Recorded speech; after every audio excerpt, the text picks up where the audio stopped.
नमस्कार दोस्तों, मैं हूं राज शर्मा और आप देख रहे हो हाईवे नाइट। चलें दोस्तों, आज की कहानी के सफ़र पर। दोस्तों, ये कहानी जो हमें भेजे हैं ना, उनका नाम है अरुण कुमार। उत्तर प्रदेश के लखनऊ में रहते हैं। ये जो घटना उनके साथ में घटी थी ना, साल था 2010 का। तो ऐसा क्या हुआ था, चलिए जानने की कोशिश करते हैं अरुण जी के ही पॉइंट ऑफ व्यू से। दोस्तों, मेरा नाम अरुण है। मैं कभी भूत प्रेत ऐसी शक्तियों पर यकीन नहीं करता था। मैं पढ़ा लिखा था और ये जो मेरे साथ में घटना घटी ना, तो मेरे सोचने का नज़रिया ही बदल गया। हुआ यूँ था, मेरा परिवार पहले गांव में रहा करता था, लेकिन जब पिताजी उस लायक हुए, शहर में नौकरी जब उन्होंने पा ली, तब धीरे धीरे गांव से रिश्ता अब छूटता गया। शहर में ही इसके बाद घर बन चुका था। अब दादा दादी बस गांव में रहा करते थे। लखनऊ से 200 किलोमीटर की दूरी पर हमारा गांव है। अब एक तरह से जो मेरे पिताजी का था ना, रिश्ता गांव से टूट सा गया था। दादा दादी कभी हमारे शहर के घर में भी रहते थे, और फिर उनका जब मन नहीं लगता ना, तो मैं उनको छोड़ने के लिए ज़रूर जाता था गांव पर। और तब मैं गांव में थोड़ा मन लगता था, मुझे अच्छा भी लगता था, और दादा दादी हमसे प्यार भी करते थे। अब इसके बाद पहले दादी का मौत हो गया, और उसके 4 साल बाद दादाजी का तबीयत खराब हो गया था। दादाजी को हम शहर में लेके आए थे, इलाज चल रहा था। और उस दौरान दादाजी पिताजी से बात कर रहे थे। वो आखिरी उनकी बात थी। कह रहे थे, मैं भी वहीं खड़ा था, कि देख बेटा, गांव वाला घर बेचना मत किसी को। मैं जानता हूं कि तुम शहर में रहते हो और शहर में तुम्हारा काम चल रहा है, लेकिन गांव से रिश्ता मत तोड़ना। उस घर को कभी मत बेचना। पापा एकदम हाँ भर देते कि ठीक है पिताजी, जैसा आप कहोगे हम ऐसा ही करेंगे, हम उस घर को नहीं बेचेंगे। और उसके कुछ दिनों के बाद ही दादाजी की मौत हो चुकी थी। बड़ा लगाव था उस घर से, दादाजी के मेहनत की कमाई जो लगी हुई थी। अब बड़े ही प्रेम से उस घर को बनाए थे। 6 कमरों का घर था, लेकिन वो घर था बिल्कुल, अब दादाजी के मौत के बाद पूरा घर सुना पड़ चुका था। ताला बंद करके हम लोग आ गए थे। कौन रहता वहाँ पर, सारा परिवार तो हमारा शहर में रहता था। हाँ, कभी कभी गांव में हम जाते थे, जब अड़ोसी पड़ोसी का कोई शादी वादी होता था, जब हमें बुलाते थे, तब हम जाते थे। तब हम घर को खोलते थे, साफ़ सफाई करते थे, और तब तक हमारा घर बिल्कुल सही था। ऐसी कोई दिक्कत, ऐसी कोई परेशानी नहीं हुई थी। लेकिन उसके बाद 1 साल तक हमारे गांव में बिल्कुल जाना नहीं हुआ। मैं भी फंसा रहा। मेरे पिताजी को तो फुर्सत मिलती नहीं थी, ना कोई ऐसा हमें बुलावा गांव से आया। 1 साल के बाद मैं किसी काम से गया था गांव में। जब मैं अपना घर खोलता हूँ ना, तो हमारे घर के पड़ोसी, हमारी उम्र का लड़का था, वो मेरे पास में आ गया। कहने लगा कि अरुण, तुमसे एक बात ज़रूरी करनी है। मैंने बोला हाँ बोलो भाई, बात क्या है। तब कहने लगा कि देखो, हम तो तुम्हारे पड़ोसी हैं ना। मैंने बोला हाँ बिल्कुल पड़ोसी हैं, इसमें क्या कोई शक है क्या। तब कहने लगा कि मैं बताते हुए थोड़ा घबरा रहा हूँ। मैंने बोला भाई घबराने की ज़रूरत नहीं है, जो तुम्हारे दिल में अब जो चीज़ बात लग रही है कि तुम्हें बोलना चाहिए, तो उसको अपने पेट में तो मत रखो, बताओ तो सही। हाँ, तब उसने कहा कि देखो, कहना तो नहीं चाहिए, जब से तुम्हारा दादाजी का स्वर्गवास हुआ है ना, और तुम लोग तो अब बाहर में जाकर रहते हो, रात को, आधी रात को, कुछ दिनों से हमें इस घर में कुछ हलचल सी सुनाई पड़ती है। मुझे शक है कि तुम्हारे इस घर में कुछ रात को भूत प्रेत का चक्कर तो नहीं हो गया है। मैं उस लड़के की तरफ देखने लगा, कहने लगा कि तुम भी तो पढ़े लिखे हो यार, तुम इस भूत प्रेत पर यकीन करती हो। अरे ऐसा कुछ नहीं होगा, अरे ऐसा कुछ हमारे घर में है ही नहीं भाई, ना शुरू से था ना अभी तक, और ना तो मैं मानता हूँ भूत प्रेत को, ना मेरे पिता मानते हैं। लड़का एकदम खामोश हो गया। कहने लगा कि भाई, मैं ये बात बोलना नहीं चाहता था, लेकिन मैं अपनी कानों से ये सब आवाज़ें सुनी है। जैसे रात में तुम्हारे घर में कुछ शोर शराबा होता है, जैसे कोई घर में चलता हो, चलने की आवाज़ सुनाई पड़ती है, कुछ कूदने फांदने की, जैसे कोई ऐसा कुछ धमा चौकड़ी कर रहा हो, मैं अपने कानों से सुना हूँ भाई। और तब मैं तुम्हें बताने के लिए आया हूँ। और फिर वो लड़का चला जाता है, मैं अपना घर खोलता हूँ, साफ़ सफाई करता हूँ, सब कुछ ठीक है, ऐसा कुछ हमारे घर में कुछ हुआ ही नहीं था। अब मुझे लगा कि लड़का ये तो मजाक में बोला है या फिर मुझे डराने के लिए बोला है, क्योंकि मैं कई दिनों तक उस घर में अब रहने वाला था। कुछ ऐसा काम से मैं आया था, कुछ कागज पत्र का काम था, ब्लॉक का काम था, और वो काम जब तक होता नहीं तब तक मैं शहर लौट नहीं सकता था। खैर, वहाँ मेरे और भी पड़ोसी थे। अब उन्होंने मेरा सेवा भाव ज़रूर किया कि भाई अब तुम खाना कहाँ से खाओगे। उन्होंने इतना तो मदद किया, खाना पानी सब कुछ का इंतज़ाम कर दिया था। कहने लगे कि बेटा उस घर में क्या रुकोगे, अब उस घर में तो ताला बंद रहता है, साफ़ सफाई होती नहीं है। अब मैं तो कुछ सुना भी हूँ, दबे मुंह से कई लोग बात करते हैं कि तुम्हारा घर में भूतों का राज हो चुका है। जब मैं ये सुनता हूँ अपने पड़ोसी से, दूसरे पड़ोसी से, तो वही बात निकल के आती है। हाँ, तब मैं उनको भी समझाता हूँ कि चाचा आप भूत प्रेत के चक्कर में क्यों पड़ते हो, मैं तो इन चीज़ों को मानता नहीं हूँ, ना ऐसी शक्तियाँ होती हैं। अरे कोई बिल्ली उल्ली होगी, घर में कूद गई होगी और उसी का शोर शराबा सुनाई पड़ रहा। कई बार बिल्लियाँ आपस में लड़ जाती हैं, इसमें डरने वाली क्या बात है। बात को मैंने वहीं ख़त्म कर दिया था। खाना पीना खाने के बाद वो मुझे रोकने लगे कि बेटा यहीं पर रुक जाओ, लेकिन मैं कहा कि नहीं चाचा, खाना पीना तो खा लिया, अब मैं जाऊंगा और अपने घर में ही आराम से सो जाऊंगा। अभी तो मुझे कई दिन रुकना है, जब तक मेरा काम नहीं हो जाता तब तक मुझे रुकना ही पड़ेगा। अब मैं अपने घर में आ जाता हूँ। मैं बिल्कुल डरा नहीं, ना मैं कभी आज तक भूत प्रेत को देखा। लेकिन दोनों बातें जो मेरे पड़ोसियों ने कहा था ना, मैं सोच में ज़रूर डूब गया था। ये तो गलत बात है, ये खाम खा के लोग मेरे घर पर शक कर रहे हैं, मुझे मेरे घर को बदनाम कर रहे हैं, ये बात ठीक नहीं है। आज मैं सो रहा हूँ ना, अगर ऐसी कोई शक्ति होगी तो मुझे ज़रूर दिखाई पड़ेगी। और मैं काफ़ी देर तक अपने घर में जागता रहा, लेकिन ऐसी शक्ति, कुछ आवाज़ें मेरे कान में बिल्कुल नहीं पड़ी। मैं कब सो गया, लेकिन हाँ, सोने से पहले मैं वक्त देखा था, करीब 12:30 से ऊपर का टाइम हो गया था।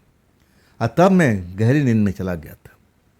और उसके बाद जब मेरी आँख खुलती है ना, तो जैसे मेरे दोनों पड़ोसियों ने कहा था, वैसी आवाज़ मेरे कानों में अब आने लगी थी। मैं कमरे के अंदर में था। जब आवाज़ मेरे कानों में जब सुनाई देने लगी ना कि हाँ, इस घर में कोई चल रहा है, पाजेब जैसी आवाज़ मुझे सुनाई दे रही है, कदमों की आवाज़ सुनाई पड़ रही है, जैसे कोई इधर से उधर जा रहा हो। जब ऐसा आवाज़ मेरे कानों में पड़ता है ना, तो मैं सोच में डूब जाता हूँ, कौन हो सकता है भाई। मैं भूत प्रेत पर तो यकीन करता नहीं था, और आखिरकार मैं जानने के लिए अब बिस्तर से उठ खड़ा होता हूँ। आज जब मैं आंगन में आता हूँ ना, बड़ा सा आंगन था हमारा, 6 कमरों का घर था। दादाजी ने बड़े शौक से उस घर को तैयार कराया था।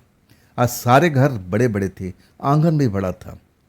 जब मैं आंगन में निकलता हूँ ना, आज जब मैं देखता हूँ जहाँ पर मेरा हैंडपम्प लगा था, वहाँ पर एक औरत खड़ी थी। उसका चेहरा मेरे साइड में नहीं था। जब मैं उस औरत को देखता हूँ ना, तो औरत तो जैसे पहनावा था, देखने में मुझे महसूस हो रहा था कि ये तो हमारे घर की हो ही नहीं सकती है। इतनी रात को दरवाज़ा बंद है तो ये औरत कैसे आ सकती है। अब मैं डरा नहीं था उस वक्त में। मैं आवाज़ कड़कती आवाज़ में पूछा कि तुम कौन हो, मेरे घर में इस वक्त में क्या कर रही हो। जैसे ही मेरी आवाज़ सुनती है ना, वो औरत एक कोने वाला घर के अंदर में अब दौड़ती हुई चली जाती है। और तब तक मैं उसका चेहरा देख नहीं पाता हूँ। जब मैं देखता हूँ कि अरे यहाँ से भाग करके कोने वाला घर में चली गई, कौन हो सकती है भाई। मैं उसका पीछा करता हूँ और उस कोने वाले घर में पहुँच जाता हूँ। कोने वाले घर में अंधेरा होता है, और तब मैं बिजली का स्विच ऑन कर देता हूँ। जैसे ही ऑन करता हूँ ना, कमरा बिल्कुल खाली सा दिखता है, कोई था ही नहीं उसमें। हैरानी मुझे होती है, आखिर मैं अपनी नज़रों से सब कुछ देख लिया था, और इसके बाद में ये औरत कहाँ गई। कमरे में ऐसा कोई छिपने का स्थान भी नहीं था कि वो कहीं छिपी होगी। सही कहूँ ना कि उस वक्त मुझे पसीना आ गया था। मैं डर गया था। मैं डरता नहीं था, लेकिन मुझे अब इतना खौफ भर गया था कि आखिर ये कौन हो सकती है। मैं उसी घर में अभी खड़ा था, लाइट जल रही थी और अचानक जो दरवाज़ा है ना, जोर से अपने आप बंद हो जाता है। बिजली का स्विच मैं बंद नहीं किया और अपने आप बिजली का लट्टू बंद हो जाता है। पूरा अंधेरा कमरे में भर जाता है। अब मेरे बगल में ही सांसों की आवाज़ सुनाई पड़ रही है, जैसे मेरे कोई बगल में खड़ा है और लंबी लंबी सांस ले रहा है। सही कहूँ ना, मुझे लगा कि मेरा कहीं दम ना निकल जाए। जैसे कोई फिल्म होती है ना भूतिया, वैसे ही सीन मेरे साथ में चल रहा था। और तब मैंने चीखना शुरू कर दिया। मैं ऐसे चीखना शुरू किया कि इसके बाद मैं रुका ही नहीं। और जैसे ही जोर जोर से चीखना शुरू किया ना, दोनों साइड के मेरे पड़ोसी जाग गए थे। अब मेरा नाम लेकर के पुकार रहे थे, अरुण अरुण, हम लोग आ गए हैं, दरवाज़ा खोलो अरुण, दरवाज़ा खोलो अरुण। अब इसके बाद जब वो लोग शोर करने लगते हैं ना, तब कमरे की लाइट जल जाती है। कमरा पूरा का पूरा खाली है, कोई मुझे दिखाई नहीं देता है। दरवाज़ा खींचता हूँ तो दरवाज़ा आराम से खुल जाता है। अब इसके बाद अब सोच लो कि मैं अब उस वक्त में क्या किया होगा। 1 मिनट में उस घर में, उस आंगन में मैं नहीं रुकता हूँ। सीधा भाग करके मेन गेट का दरवाज़ा खोलता हूँ और बाहर निकल आता हूँ। 2 नहीं, आसपास के जितने पड़ोसी थे मेरे शोर सुन करके, आप पड़ोसियों का शोर सुन के सब इकट्ठा हो गए थे। पड़ोसी कह रहे थे कि अरुण, अब तो विश्वास हो गया ना जो मैंने बोला था। वाकई में अभी भी डर से सहमा हुआ था। मेरे मुंह से आवाज़ नहीं निकल रही थी।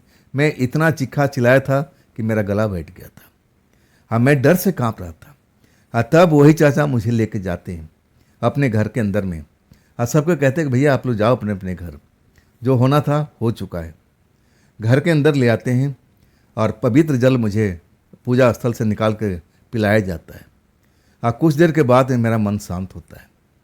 तब वो मुझसे पूछते हैं कि तुमने क्या देखा। जो मैंने देखा था सब कुछ बता दिया कि चाचा मैंने ऐसे ऐसे देखा था। मैं तो इन शक्तियों को मानता नहीं था। मैं तो आप पर भी शक कर रहा था कि आप कहीं झूठ तो नहीं बोल रहे हो। तब मैंने सोचा कि चलो इस घर में आ गया हूँ तो मैं भी देख लूँगा। लेकिन 12:30 बजे तक मैं जगता रहा और तब तक मुझे ऐसी कोई चीज़ दिखाई नहीं पड़ी। जब मैं गहरी नींद में था, जब मैं शोर सुना और तब मैं जाग गया। जानने की कोशिश किया, वो औरत सामने से मेरे भाग गई। मैं चेहरा देख नहीं पाया और कोने वाले घर में चली गई।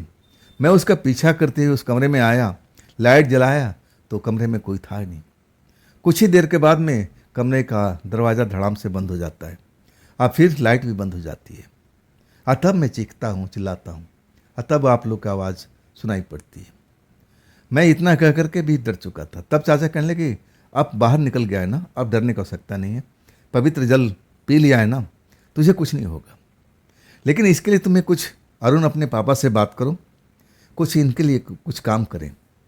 ये खाली घर कभी छोड़ा नहीं जाता है। जहाँ दिया बाती नहीं जलती है ना, तो आत्माओं का कब्जा हो जाता है। मुझे तो शक है कोई चुड़ैल अब तुम्हारे घर में अब एक तरह से अपना रिहाइश बना रखी है। अब उस चुड़ैल को तुम्हें निकालना पड़ेगा। यहाँ पर कोई पूजा पाठ कराओ। और तब मैं कहने लगा कि चाचा कल मैं पहले शहर ही निकलूँगा, काम तो होता रहेगा, फिर मैं कभी आग कर लूँगा। लेकिन ये बात मैं अपने पिताजी से बताना चाहता हूँ और उनको ले भी आऊँगा।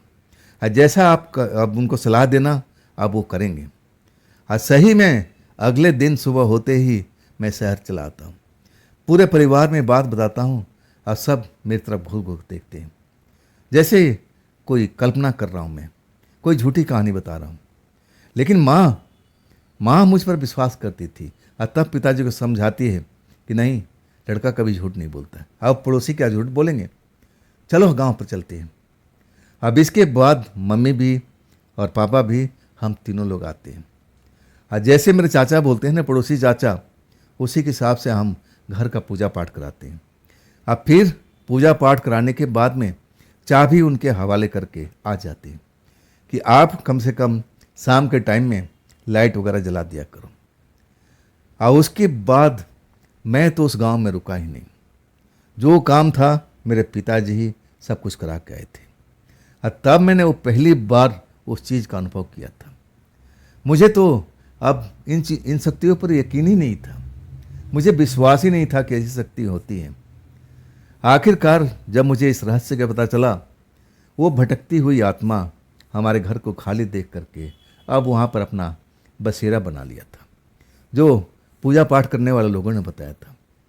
अब कह रहे थे कि कुछ दिन और हो जाता ना, तो यहाँ पर एक नहीं बहुत सारी आत्माएं का बसेरा बन जाता। अब फिर उस घर से निकालना मुश्किल हो जाता, या तो तुम्हें घर तोड़ना ही पड़ता, घर को बर्बाद करना ही पड़ता। वो शक्तियाँ आसानी से निकलती नहीं जब इकट्ठी हो जाती थी। वाकई में अब मैं जो सोचता हूँ ना, तो मैं अपने आप पर कोसता हूँ कि क्यों नहीं मैं अपने चाचा का बात क्यों नहीं माना, अपने पड़ोसी को बात क्यों नहीं माना। मैं क्यों साबित करने के लिए अपने घर में चला गया था, और उस वक्त में कुछ ऊंच नीच हो जाती, वो प्रेतात्मा कहीं मुझे नुकसान पहुंचाती थी, तब मेरा क्या होता। तो दोस्तों, ये थी अरुण जी की भेजी हुई कहानी, घटना। ये आपको कैसी लगी कमेंट में ज़रूर बताइएगा। हाँ दोस्तों, अगर आपके पास भी ऐसी कोई घटना है, कोई कहानी है जो आप मुझे भेजना चाहते हो, तो आप मुझे इंस्टाग्राम मेरे व्हाट्सएप नंबर पर अपनी घटना को आप मुझे शेयर कर सकते हो। हाँ दोस्तों, ये भी चैनल आप ही का है, तो इसको भी आप हाइप कीजिए, लाइक कीजिए, सब्सक्राइब कीजिए, अपने दोस्तों को शेयर कीजिए। और फिर हम मिलते हैं ना कल की रात इसी चैनल पर, इसी टाइम पर। आप लोग अपना ख्याल रखिएगा। नमस्कार।